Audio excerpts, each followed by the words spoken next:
नमस्कार, मैं रवीश कुमार। रफाल लड़ाकू विमान का विवाद फिर से लौट आया है। आपको याद होगा कि पिछले साल जब रफाल विमान आने वाला था, तब गोदी मीडिया के चैनलों ने इस विमान की तस्वीरों से स्क्रीन को भर दिया था। रफाल विमान की खूबियों पर जोर जोर से चर्चा होने लगी और उन लोगों को चिढ़ाया जाने लगा जो रफाल के सौदे को लेकर आरोप लगाया करते थे कि इस डील के जरिए अनिल अंबानी की कंपनी को फायदा पहुंचाने की कोशिश हुई है। चैनलों पर रफाल को लेकर चमकदार हेडिंग लगाई जाने लगी, ऐसे जैसे गुलाब जल लेकर बारात के स्वागत में एंकर दरवाजे पर खड़े हों। मीडिया पार्ट के यान फिलिपिन ने अपनी रिपोर्ट में दावा किया है कि फ्रांस के एंटी करप्शन अथॉरिटी ने रफाल बनाने वाली कंपनी की ऑडिट के दौरान कुछ गड़बड़ियां पाई हैं। वेबसाइट इस जांच से संबंधित दस्तावेज प्रकाशित करने की बात कर रहा है, जो अभी तक सामने नहीं आए।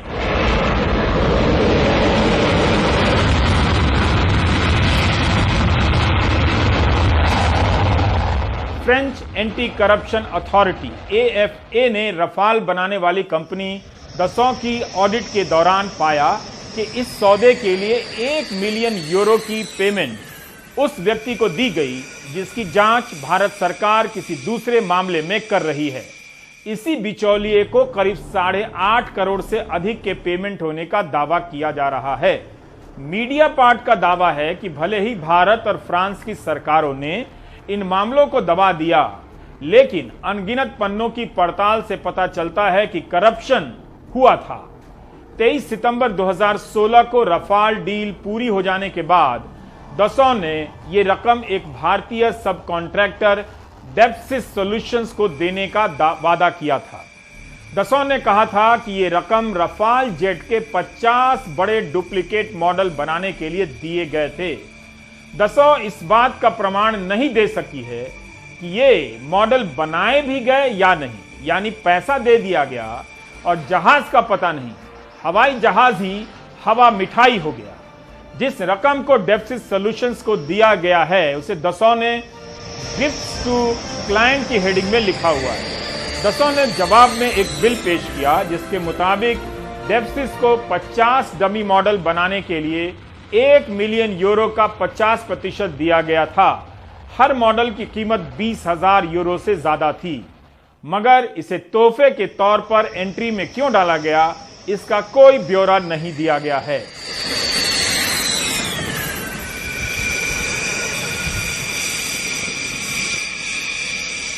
भारत के जिस बिचौलिए को पेमेंट देने की बात हो रही है उसका नाम मीडिया पार्ट की रिपोर्ट में नहीं है, लेकिन कंपनी का नाम है। तो इस सिलसिले में स्क्रोल की रिपोर्ट है कि डेप्सिस सॉल्यूशन के मालिक सुषेण गुप्ता को मार्च 2019 में ईडी ने मनी लॉन्ड्रिंग के मामले में गिरफ्तार किया था, ऑगस्टा वेस्टलैंड के केस में।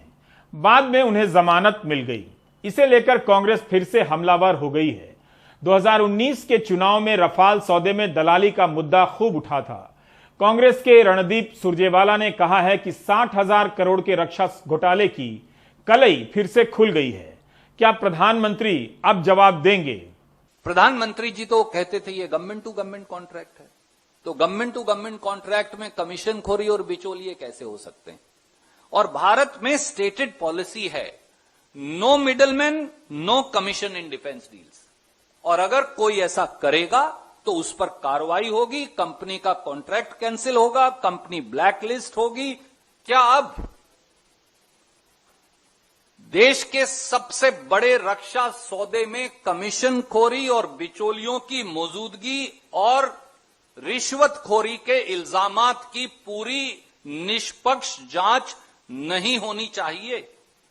और आखिरी सवाल, क्या प्रधानमंत्री अब देश को जवाब देंगे? यशवंत सिन्हा, अरुण शौरी और प्रशांत भूषण ने सुप्रीम कोर्ट में याचिका दायर की थी कि कोर्ट अपनी निगरानी में जांच कराए। कोर्ट ने याचिका खारिज कर दी। यशवंत सिन्हा तृणमूल कांग्रेस में चले गए हैं। यशवंत सिन्हा ने भी कहा है कि सच्चाई आखिर बाहर आ ही गई। न खाऊंगा न खाने दूंगा, यही कहा था मोदी जी ने। और अब रफाल सौदे में जो तथ्य फ्रांस से निकल कर आ रहे हैं उससे साफ जाहिर है कि ठीक इस नारे के विपरीत खाया भी और खिलाया भी। अब फ्रांस से मीडिया पार्ट करके जो एक बहुत प्रतिष्ठित वहाँ की संस्था है, मीडिया हाउस है, उसने जो तथ्यों का खुलासा किया है उससे साफ जाहिर है कि नंबर 1, रफाल सौदे में एक इंडियन एजेंट था जो हमारे कानून के विपरीत है। नंबर 2, उस एजेंट को पैसे खिलाए गए, और जाहिर है कि एजेंट के पास पैसा जब आता है तो उसी के थ्रू सब लोगों के बीच में बांटा जाता है। मीडिया पार्ट ने यह भी कहा है कि ये तो पहला अंश है, पहला भाग है खुलासे का, वो 2 और खुलासे करने वाले हैं और तीसरा खुलासा सबसे ज़्यादा गंभीर होगा। इसलिए आज मैं इस बात की फिर मांग करता हूँ कि इस पूरे मामले की सुप्रीम कोर्ट की निगरानी में सीबीआई जांच कराई जाए, जिसमें दूध का दूध और पानी का पानी हो सके। अक्टूबर 2018 में सुप्रीम कोर्ट ने सरकार से कहा था कि 36 रफाल लड़ाकू विमानों की कीमतों की जानकारी बंद लिफाफे में दे। कोर्ट ने कहा था कि गुप्त संवेदनशील जानकारियां बाहर नहीं की जाएंगी।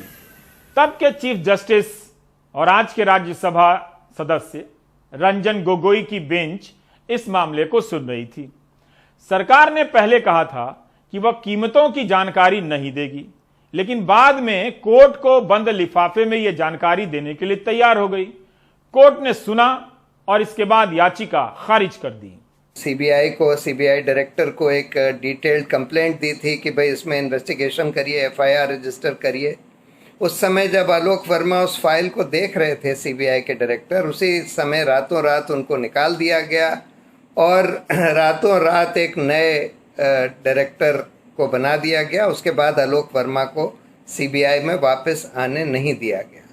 हम लोगों ने सुप्रीम कोर्ट में दलील दी कि भाई इसका इन्वेस्टिगेशन होना चाहिए, एक इंडिपेंडेंट इन्वेस्टिगेशन होना चाहिए, लेकिन सुप्रीम कोर्ट में जस्टिस रंजन गोगोई की खंडपीठ ने उसको ये कहकर खारिज कर दिया कि सरकार ने हमको सील्ड कवर में इंफॉर्मेशन दी है कि सीएजी ने इसका ऑडिट कर लिया है और सीएजी ने इसमें कोई गड़बड़ी नहीं पाई।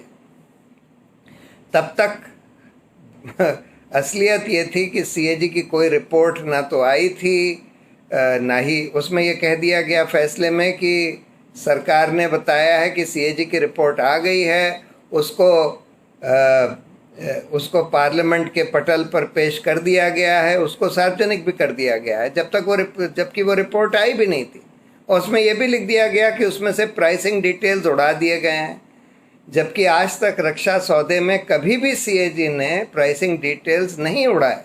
लेकिन इसमें यह कह दिया गया, बाद में ये सब झूठ निकला, लेकिन बाद में सीएजी की रिपोर्ट असल में आई, उसके बाद आई, और उसमें से भी प्राइसिंग डिटेल्स हटा दिए गए। यानी कि सरकार को पहले से ही पता था कि इसमें उड़ा दिए जाएंगे। जाहिर है अब सरकार को भी प्रतिक्रिया देनी थी। मीडिया पार्ट की रिपोर्ट के बाद कि रफाल सौदे में 8 करोड़ की दलाली दी गई है, केंद्रीय मंत्री रविशंकर प्रसाद ने प्रेस कॉन्फ्रेंस की, सुप्रीम कोर्ट के फैसले का हवाला दिया। सवाल है, और कानून मंत्री जानते हैं कि क्या सुप्रीम कोर्ट के सामने वे दस्तावेज थे जिसके बारे में मीडिया पार्ट की रिपोर्ट में इस बार दावा किया गया है? अगर नए साक्ष्य भी आएंगे तब भी क्या जांच नहीं होगी, क्योंकि सुप्रीम कोर्ट ने फैसला दिया है। कांग्रेस पार्टी फिर राफेल की बात कर रही है। सुप्रीम कोर्ट में तो हार गए, सीएजी ने भी फिर उसको रिजेक्ट कर दिया। राहुल गांधी जी होमवर्क नहीं करते हैं, तो लगता है कि उनके प्रवक्तागण और बाकी लोग भी होमवर्क नहीं करते हैं। ये जिसने ये चर्चा की है, एक तो कॉर्पोरेट राइवलरी है, आपको मालूम है फ्रांस की चलती है, मुझे उस पर कुछ नहीं कहना है। एक कोई जर्नल है जो उसने इस बात को कही है, लेकिन सबसे मजेदार बात यह है कि उसने सुसेन गुप्ता का नाम लिया है, जिनको अगस्ता वेस्टलैंड में इंडियन एजेंसी ने गिरफ्तार किया था। कब किया था? 2019 में।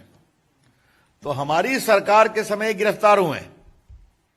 और ये सुसेन गुप्ता कौन है? तो सलमान खुर्शीद ने तो पब्लिकली कहा है कि हम इसके परिवार को जानते हैं। ये बिल्कुल बेबुनियाद है। और मैं बड़ा सवाल कांग्रेस से पूछना चाहूंगा, भारत के हमारे जो सुरक्षा बल हैं उनके अंदर की मजबूती को कब तक कमजोर किया जाएगा। अब आते हैं छत्तीसगढ़ में हुई नक्सली हिंसा पर, जिसमें सुरक्षा बलों के 22 जवानों की मौत हो गई है। उनकी शहादत के बहाने टीवी स्टूडियो से आपके भीतर उबाल पैदा करने की कोशिश हो रही होगी, ताकि आप इस दुखद हिंसा के बहाने सवाल ना पूछें और आपका ध्यान भटक जाए। और इस हंगामे में उनसे सवाल नहीं पूछे जाएं जिन पर ऐसी हिंसा ना होने देने की जिम्मेदारी है, जिनका नाम है गृहमंत्री अमित शाह। शिवराज पाटिल के बाद से अब किसी भी घटना के लिए गृहमंत्री जिम्मेदार नहीं होते हैं। यह किसी भी गृहमंत्री के लिए काफी अच्छी बात है। गोदी मीडिया ने सरकार से प्रश्न करने वालों के लिए एक शब्द गढ़ा, अर्बन नक्सल। गृह मंत्रालय इस शब्द का आधिकारिक इस्तेमाल नहीं करता है, लेकिन गृहमंत्री से लेकर प्रधानमंत्री तक इसका इस्तेमाल चुनावी रैलियों में करते हैं। तृणमूल कांग्रेस के राज्यसभा सांसद शांता चेत्री के पूछे गए सवाल के जवाब में केंद्रीय गृह राज्य मंत्री ने कहा था सदन में कि गृह मंत्रालय अर्बन नक्सल शब्द का इस्तेमाल नहीं करता है। यह बताना जरूरी है क्योंकि फिर से इन शब्दों की आड़ में लापरवाही और जवाबदेही छिपा ली जाएगी। Do you get my point? District reserve guard में तैनात रमेश जुर्री की मां 3 दिन पहले बीजापुर से उनसे मिलकर कांकेर लौटी थी। पत्नी, 4 साल की बिटिया और मां का इंतजार अब बहुत लंबा हो गया। 2 साल पहले जगरगुंडा में और मेरे कैमरा पर्सन रिजवान एक उम्मीद की तलाश में गए थे। 13 साल पहले नक्सलियों ने जिसे बुझा दिया था। रास्ते में सुरक्षा बलों की टोली गश्त पर चाक चौबंद थी, लेकिन जलाई गई गाड़ियां, धमाके में उड़ाए गए पुल पुलिया और कई निशान बाकी थे जो नक्सलियों ने छोड़े थे। इस सन्नाटे में स्कूल की घंटी बजी थी 13 साल बाद। सलमा जुड़ूम के शुरू होने के साथ आसपास के इलाकों के बच्चों के भविष्य के रास्ते बंद हो गए थे। भारत माता की जय, भारत माता की जय, जय। लेकिन 2 साल बाद वापस इन 22 जवानों की मौत पर मातम की इन तस्वीरों से मन नाउम्मीद हो गया। हालांकि हुक्मरान कह रहे हैं किसी को बख्शेंगे नहीं। मैं देश को विश्वास दिलाना चाहता हूं कि लड़ाई रुकेगी नहीं और गति के साथ आगे बढ़ेगी और इसको हम अंजाम तक ले जाएंगे। ये लड़ाई में अंत में नक्सलवादियों के खिलाफ हमारी विजय निश्चित है। जो हमारी रणनीति है, रणनीति का खुलासा भी नहीं किया जाएगा, लेकिन ये है कि हम उसके मांग में घुसे हैं। ये पहली बार हुआ, पिछले साल भी मीनपा पहुंचे, इस साल तर्रेम के आगे गए हैं, तो उसके मांग में हम घुस चुके हैं और बहुत जल्द उसको सफाया। ये हमारे कुआसी सर हैं, हमारे बहुत सारे लोग मारे गए आज। मैं अनिल कुमार दुबे, आपका भाई, आपका बेटा, आपका भतीजा, हमारे बहुत सारे दोस्त मारे गए हैं। कुछ बचे हुए हैं जो जा रहे हैं इलाज के लिए।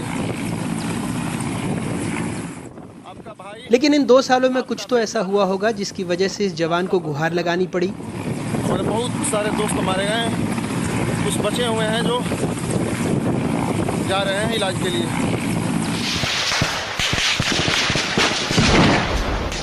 दरअसल जगरगुंडा अगर नक्सलियों की राजधानी थी तो जोनागुड़ा जहां मुठभेड़ हुई वो इन गुरिल्लाओं की युद्ध भूमि। इनपुट मिला था कि यहाँ PGLA का कमांडर मांडवी इंदुमल यानी हिडमा छिपा है। सूचना बड़ी थी, अहम भी। 2010 के बाद से हर बड़ी वारदात का मास्टरमाइंड, जिसकी बटालियन में 800 से ज्यादा नक्सली हैं, लाखों का इनामी जो छत्तीसगढ़, आंध्र प्रदेश और तेलंगाना में छिपता रहता है, उसे पकड़ने के लिए 2000 जवानों की टीम अलग अलग इलाकों से जंगल के अंदर घुस रही थी।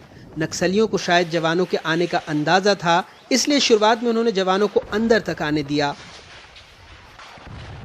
सूत्रों के मुताबिक हिडमा की बटालियन ने जवानों को यू शेप के चक्रव्यूह में फांस दिया, यानी आगे बढ़ने का रास्ता बंद। 2 तरफ से पहाड़ी पर नक्सली थे और पीछे भी, और इसके बाद उन्होंने सुरक्षा कर्मियों को 3 तरफ से घेर कर ताबड़तोड़ फायरिंग शुरू कर दी। जवानों ने जोनागुड़ा से लगे गांव की ओर पोजीशन के लिए वहां जाने की कोशिश की, लेकिन नक्सलियों ने वहां भी उनका पीछा कर फायरिंग की। नक्सली हमला कर हथियार सामान लूटते गए और पीछे जंगलों में भाग गए।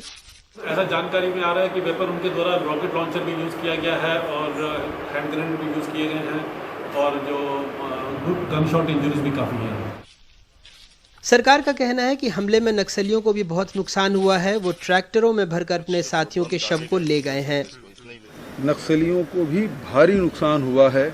जो हमको जो सूचना मिली है वो 4 ट्रैक्टर में घायल और उसके डेड बॉडी को ले जाने के लिए 4 ट्रैक्टरों का प्रयोग किया। मतलब समझ सकते हैं कितने बड़े तादाद में नक्सलियों को नुकसान हुआ है। हालांकि कोई ये नहीं मान रहा कि इंटेलिजेंस में कोई चूक हुई है।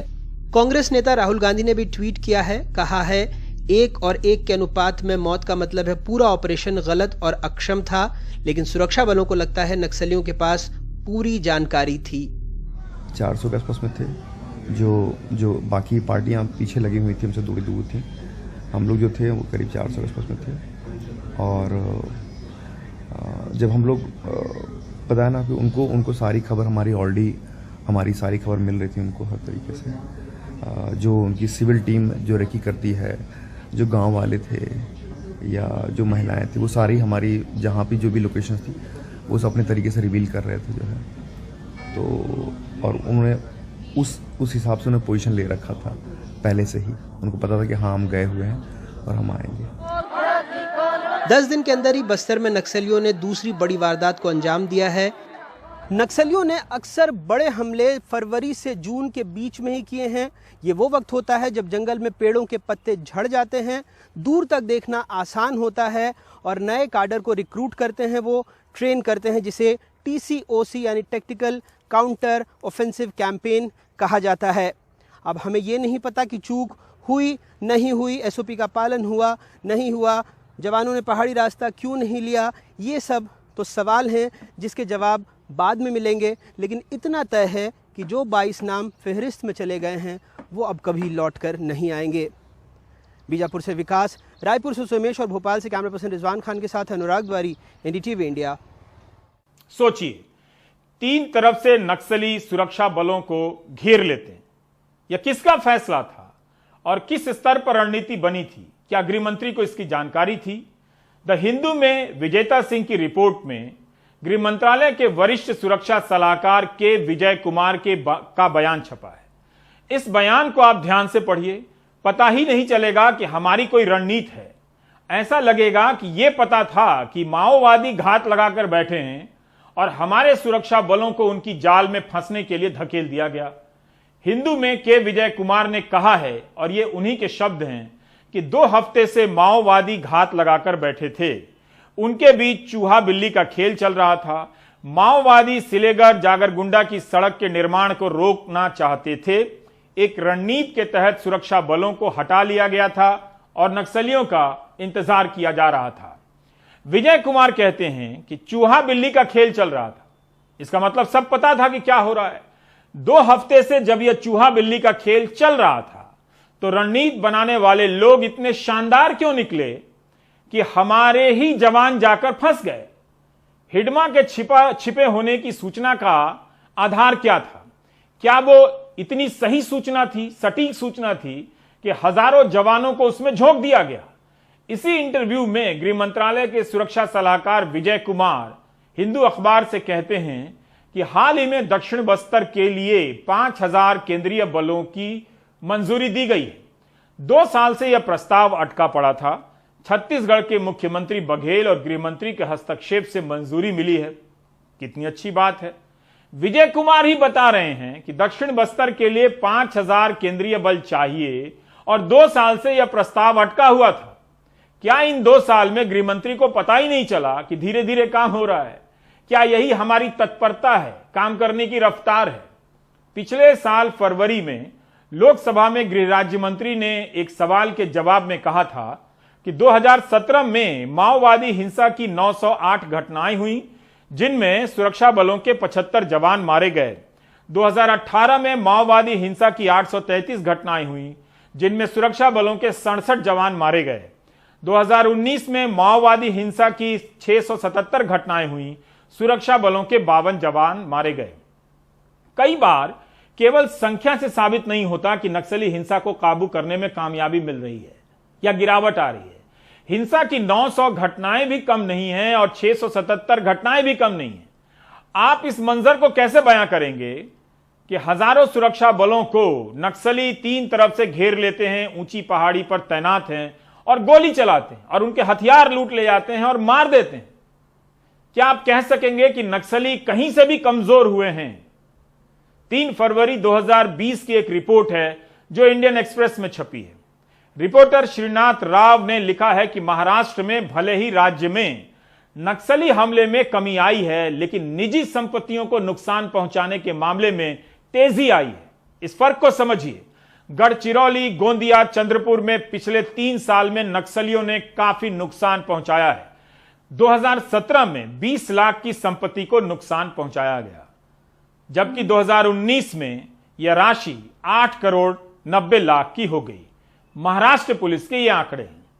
पूर्वोत्तर में मिलिटेंट, मध्य भारत में नक्सल या माओवादी और जम्मू कश्मीर में आतंकवादी, इन 3 शब्दों का अलग अलग इस्तेमाल होता है। कई बार तीनों के लिए एक ही शब्द का इस्तेमाल होता है। लेकिन हम आपको असम ले चलेंगे ताकि पता चले कि कैसे चुनावी वोट के लिए एक शब्द का इस्तेमाल करने से बचा जाता है। जहां प्रधानमंत्री उन लोगों से मुख्य धारा में लौट आने की अपील कर रहे हैं जिन्होंने बंदूकें उठा ली और जंगलों में चले गए। असम के चुनावों से संबंधित खबरों में आपने देखा होगा कि प्रधानमंत्री मोदी वहां की सभाओं में हिंसा के रास्ते पर गए नौजवानों से मुख्य धारा में लौट आने की अपील कर रहे हैं। प्रधानमंत्री उनके लिए ना तो आतंकवादी शब्द का इस्तेमाल करते हैं, ना चरमपंथी, ना उग्रवादी। क्या इस वजह से कि यह आरोप ना लगने लगे कि वोट के लिए मिलिटेंट से मुख्य धारा में लौट आने की अपील कर रहे हैं। प्रधानमंत्री मोदी असम की सभाओं में जंगल में बंदूक लेकर गए नौजवान कहते हैं, तो कभी वर्ग संघर्ष के रास्ते पर गए नौजवान कहते हैं। और मीडिया ने जब उनकी बयान के बाद यह खबर लगाई तो हेडलाइन में मिलिटेंट ही लिखा। PTI, Hindustan times, Tribune, the print, business standard, scroll ने मिलिटेंट शब्द लिखा।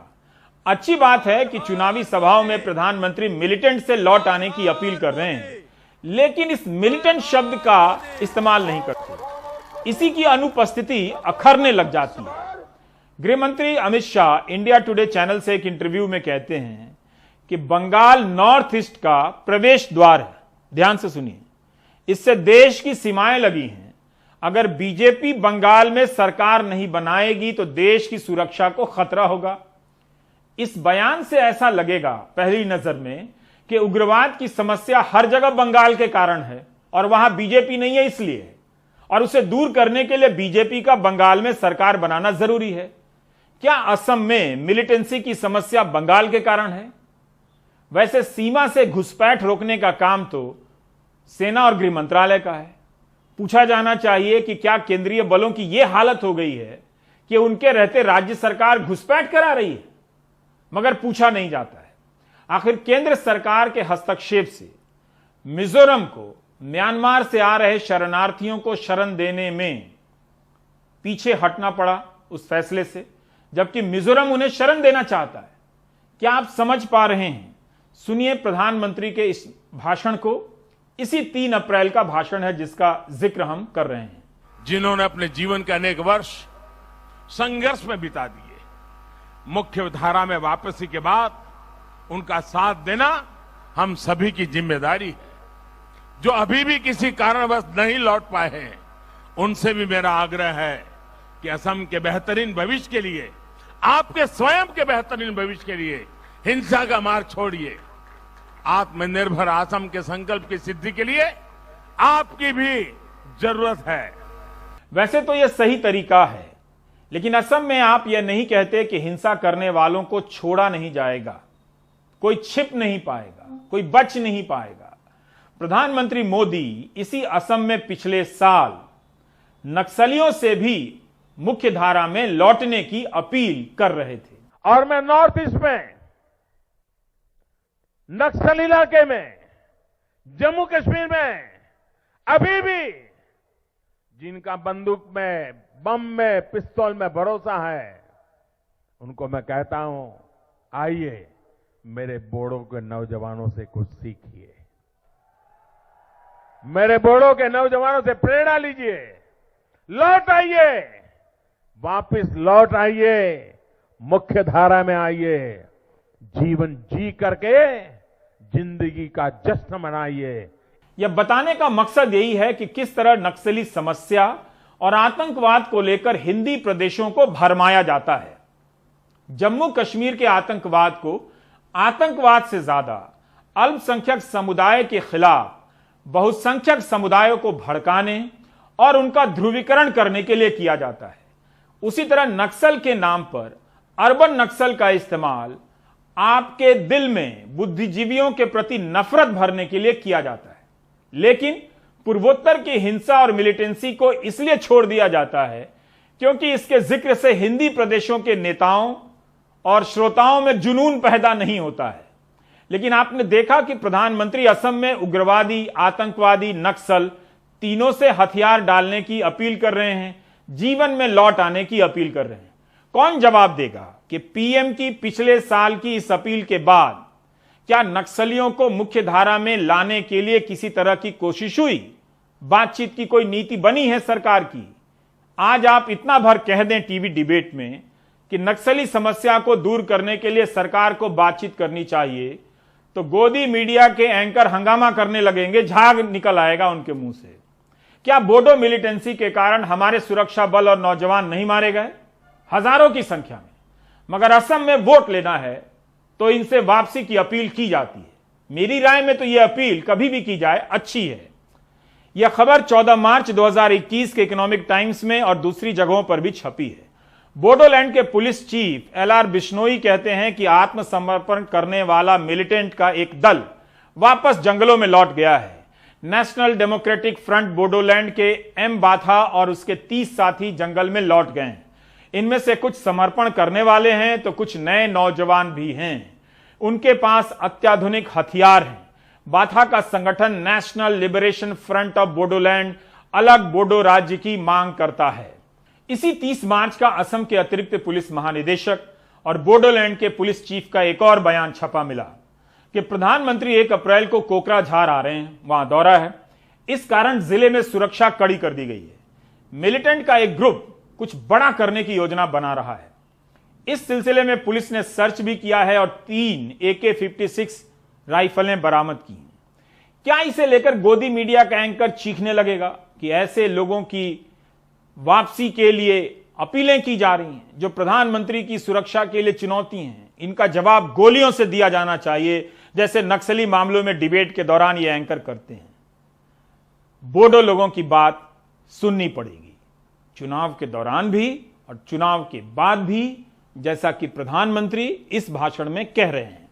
माताएं बहनें, मैं आपको विश्वास दिलाता हूं, आपके बेटे के सपने पूरा करना, इसके लिए हम लगे रहेंगे।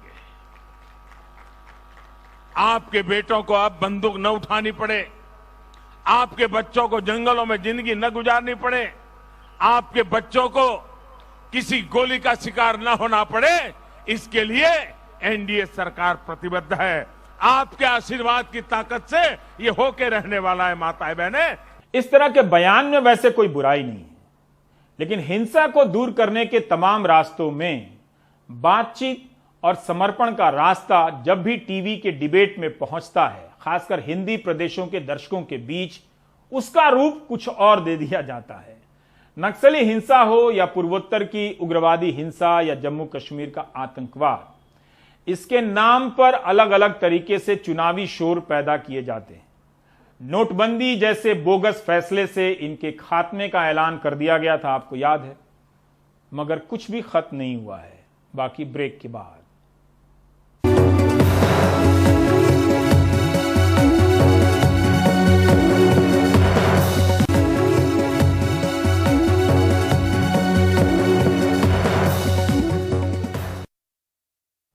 चौबीस घंटे में जहां भारत भर में कोविड के 1 लाख से अधिक नए मामले आए हैं, मुंबई में 11,000 से भी अधिक मामले आए हैं। मुंबई में तो रक्त की कमी हो गई है। टीकाकरण और गर्मी के कारण डोनेशन कैंप में महज 20-50 खून की बोतलें ही जुट पा रही हैं। पहले यह संख्या हजारों में हो जाया करती थी।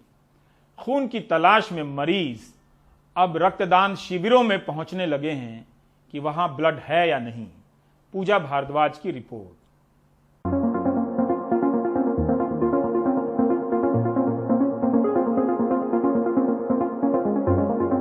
की मार के बीच मुंबई शहर एक बार फिर खून की कमी झेल रहा है। सोशल मीडिया ब्लड की खोज वाले ऐसे संदेश से पटा पड़ा है।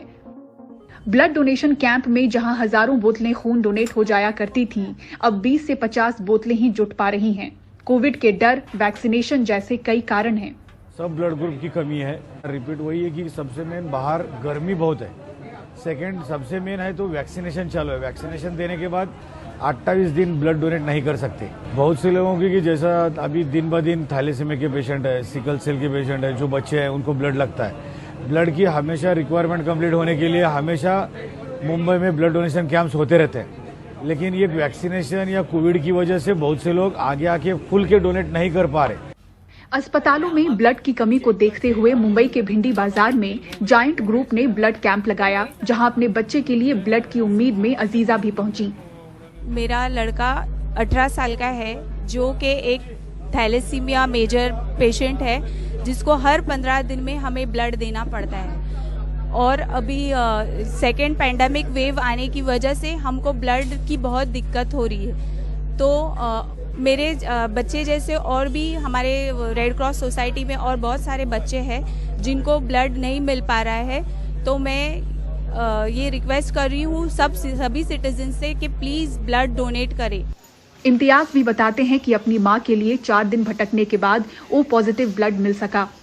मेरी अम्मी जो हबीब हॉस्पिटल में एडमिट थे और 10 दिन से एडमिट है, उनको ओ पॉजिटिव खून की ज़रूरत थी, लेकिन वक्त पे वो मिला नहीं। बाद में हॉस्पिटल ने इंतजाम किए है, लेकिन हम लोग 3-4 दिन बहुत भागम दौड़ी की है, लेकिन कहीं से अरेंजमेंट नहीं होता था।